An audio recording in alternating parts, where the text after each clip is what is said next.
Came here. Welcome to another episode coming at you from ChooseYourRelationships.com. Over the weekend, somebody asked me, what do you do if you hate your job and you want to earn extra money? And this is part of the reason why I came online in the first place. Because, you know,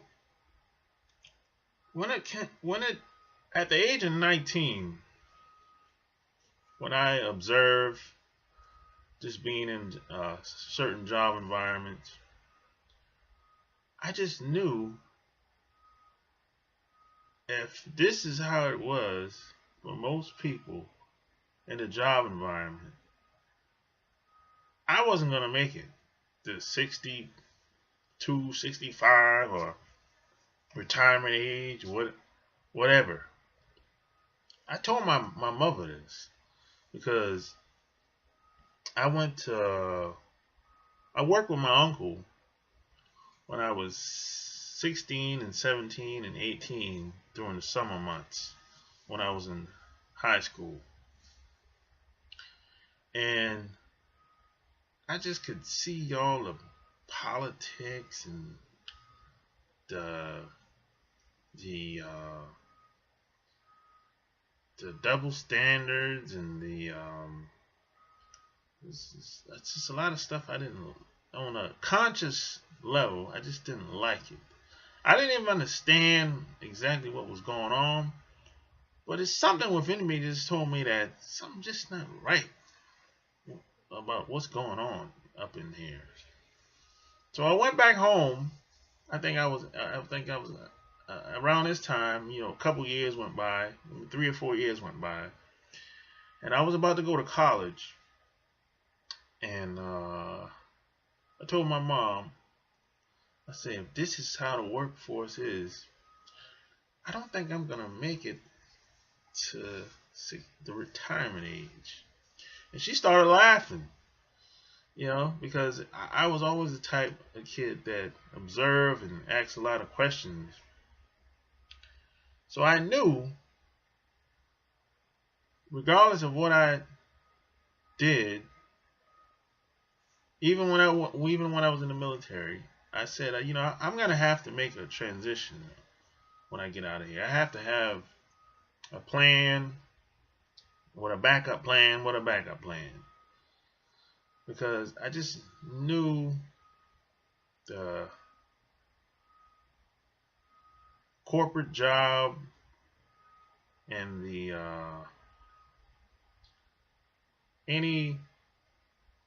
most work environments just wasn't going to bring out the best in me. I knew this at an early age, man.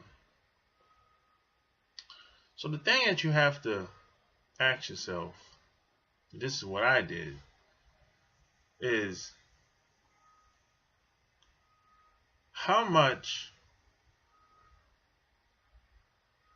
how much are you really worth? How much is your time worth? How much is your life worth? And what are you willing to commit to? Like really commit to. I mean, because a lot of people really don't commit to very much, or if anything, in life. That's why people start, quit, but they never finish very much of anything. So what are you willing to commit to, and how much is it worth to your life, your livelihood? And what are you willing to do, and what are you willing not to do? And what are you willing to commit to? Those are the questions you have to ask, just like I did. And I was willing to do, and I'm still willing to do it. I'm willing to do whatever it takes. It doesn't matter how much money it is. It doesn't matter where I have to fly to, or travel to, or drive to, or doesn't matter how long I have to stay up. for one night. Doesn't matter how much I have to work. Doesn't matter how much. Doesn't matter what I have to do. I'm willing to do whatever it takes in my power. If it's, because at the end of the day, it's on you. So what I did, man, is once I got all those questions answered, I you know I got introduced to somebody that I used to work with. So she's a nice lady. This was like it's like 15 years ago. And she was into direct sales at the time. Direct sales is the companies like Avon, Melaleuca, Amway. Back then it was YTB, and there's a lot of direct sales coming out. Some people say they call it MLM. Some people call it direct sales. That is really direct sales. But there's a lot of companies that come and go. But I got involved in the direct sales. Some people call it network marketing too. So I thought it was interesting model of doing business. But I didn't get into it because of the company. I got into it because of the people. That's the thing that really got my attention. That really sold me. That's the thing that really pushed me over the edge. It was the people. So from there, I had a good experience with that. I moved on, and I started creating websites, blogs. I started helping other people promote their products, services online and offline. Because what happened is a lot of people, they had the same problem as I had in the beginning. Because when I got into direct sales, I didn't know anybody that was doing that where I live. I mean, I know some people that were involved in different companies, of course, but I didn't know anyone that was doing it personally. So I've learned that a lot of people had the same problem that I had in the beginning. They didn't have enough time because they were working a full-time job just as I did. At the time, I was working a full-time job and I was taking classes. So I had to find a way to promote what I had like clockwork while I go to class and go to work full-time. So what happened is I met this guy, and he was into guerrilla marketing. Now, I didn't know what that was at the time. And then he said he was into direct response marketing. So I didn't know what any of these terms. Of course, I knew what marketing was, but I didn't know what direct response marketing was, and I didn't know what guerrilla marketing was. So what happened is he just gave me a list of things to do right on a paper, like 5 things to do every day. So he was like, hey, create a street sign with these words on there. He gave me like a script. All I had to do was fill in the blank, basically. So he gave me, like, for example, maybe 5 to 10 headlines. And he said, test 2 of these headlines out on the street sign. And he told me always be testing too. Then he gave me a book. He said always be testing. He said the headlines that wins, go with that one, basically. So he said go to some place like Keiko's or some one of those companies that create signs. Get a street sign with a headline, and at the bottom put a 800 number, or maybe a number that's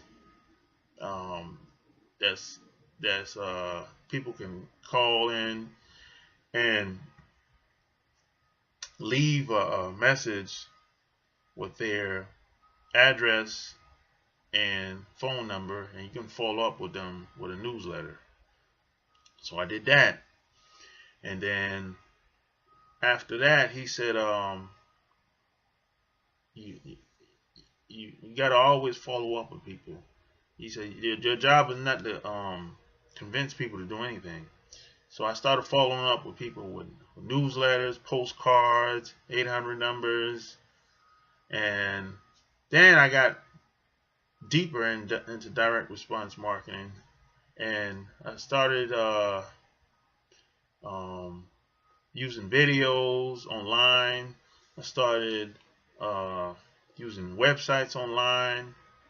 So once I got confident in myself that I really understood the psychology behind everything, and I had the confidence and the guts to help other people, that's what I did. So because I realized that most people had the same problem that I had, and once somebody saw my website, they wanted help too.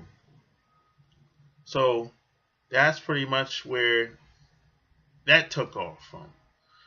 And what happened is I started a blog on marketing, and well, I started a blog on marketing early, like maybe like 8 years ago.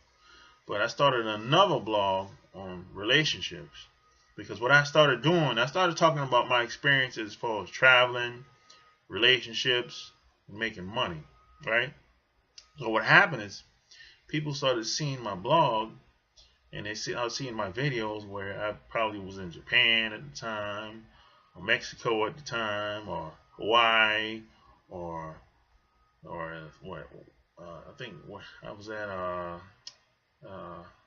and I was all across the country at the time, right? So they started seeing my clips. So they said, "Hey, can you help me out?" I mean, as far as women, and they started asking questions and stuff like that. So what happened is, I said, okay. So I started writing about the stuff that people had questions about. So I wrote a ebook, and I transcribed it into paperback eventually. This is like 5 years ago. I wrote my first book, paperback book and ebook, and from there I just continued helping other people, still traveling, still writing blogs, still doing videos, and I just wrote my second book. I just released my second book 2 months ago, right?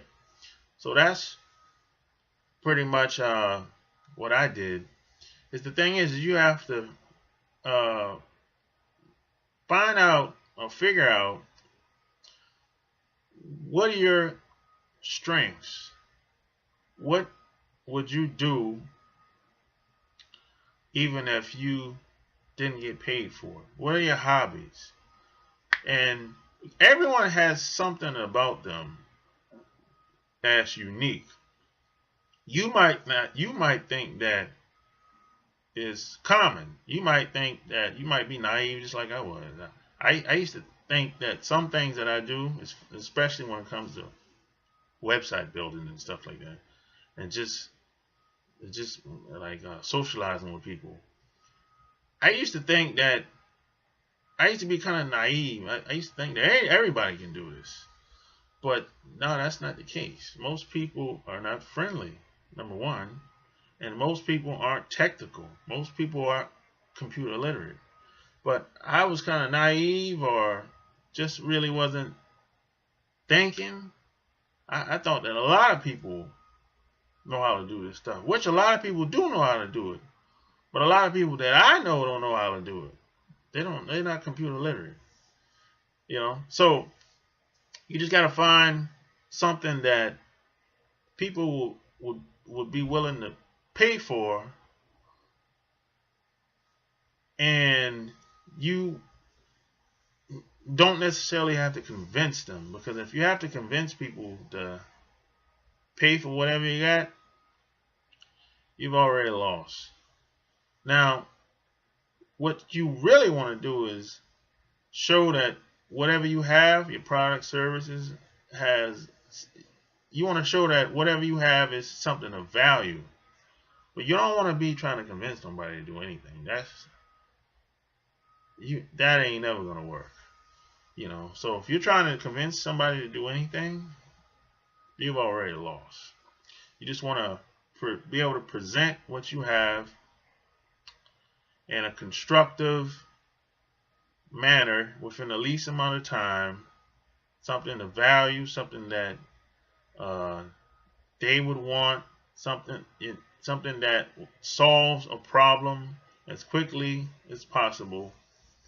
And that's pretty much what I did, because I could never make the amount of money from a job that I wanted. So I knew I was going to have multiple streams of income, and having multiple streams of income is the best, because when you go to your job, you take on like a new persona.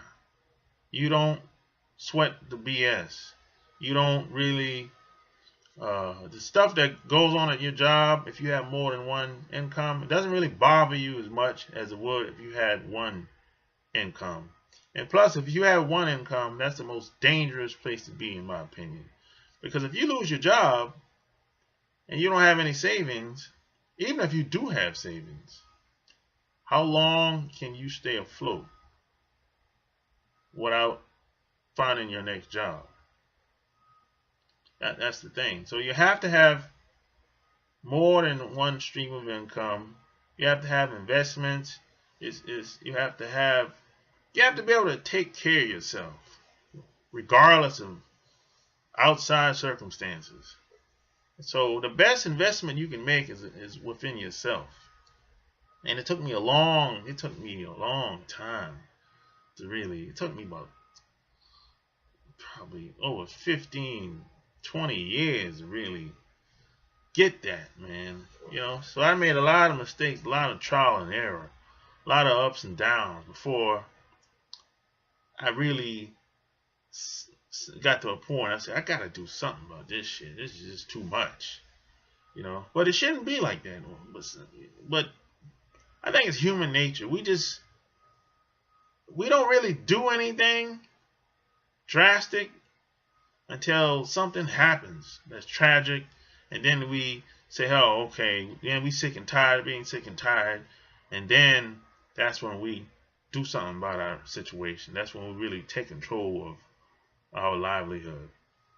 But that's what I did when I got tired of being sick and tired, and when I just hated a lot of jobs that I was working in the beginning. But that's what you should do if you hate your job and if you want to make extra money. And I talk about this in my book, Love Can't Wait, which you can get on Amazon.com. Love Can't Wait. So if you like what you heard, check out my videos, subscribe to my videos, check out my website, chooseyourrelationships.com. Until next time, Sharp Game is out. Peace.